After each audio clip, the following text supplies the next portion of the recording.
احلام جمهور نادي الزمالك ان يكون لهم قناه.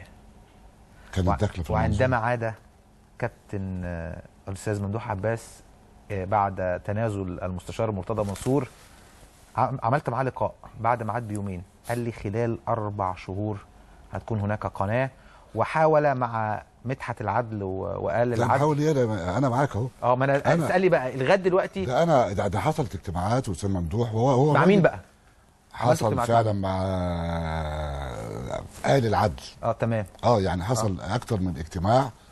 واتعمل فعلا كراسه الشروط ودراسه الجدوى، ودي كانت ضمن المنظومه. يعني المنظومه كان فيها القناه التلفزيونيه، المجله، الموقع، خدمات التليفون.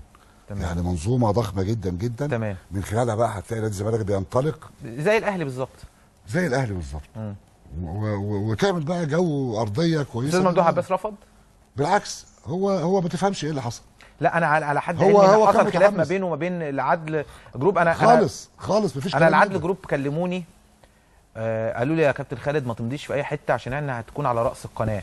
فانا قلت لهم انت على راس القناه وانا كنت هبقى رئيس القناه وفلان رئيس بزراميط كانت عمليه. لا مش هبقى رئيس القناه. انا اقول هتكون على راس القناه كمقدم يعني. وانا كنت مش هبقى رئيس قصدي القناه. انا بتكلم كده. بس انا قلت له قلت للدكتور مدحت العدل وجمال العدل كان استاذ جمال العدل، قلت له يعني صعب ان انا مش عارف دلوقتي، ولكن في النهايه حصل خلاف جوهري ما بين الاستاذ ممدوح. الاستاذ ممدوح حلمه ان هو عايز مثلا ياخد 20 مليون من القناه، هم فكرهم كعدل جروب فاهمين يعني ايه اعلانات، فاهمين يعني ايه بناء قناه.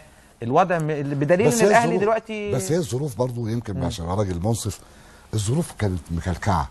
يعني الكلام في هذا الموضوع عقبه طبعا الدوري كان بيقف، كان بيعرج، الدنيا بتتكركب، الحاله الاقتصاديه بتتدهور، الزمالك مشاكله كتير، مفيش فلوس، مفيش امكانيات، اللعيبه بتسرق، كانت الجو نفسه ربما لو كانت الظروف مواتيه كان ممكن جدا كل ده المشروع يعني ينجح ويستمر. طيب لا مؤاخذه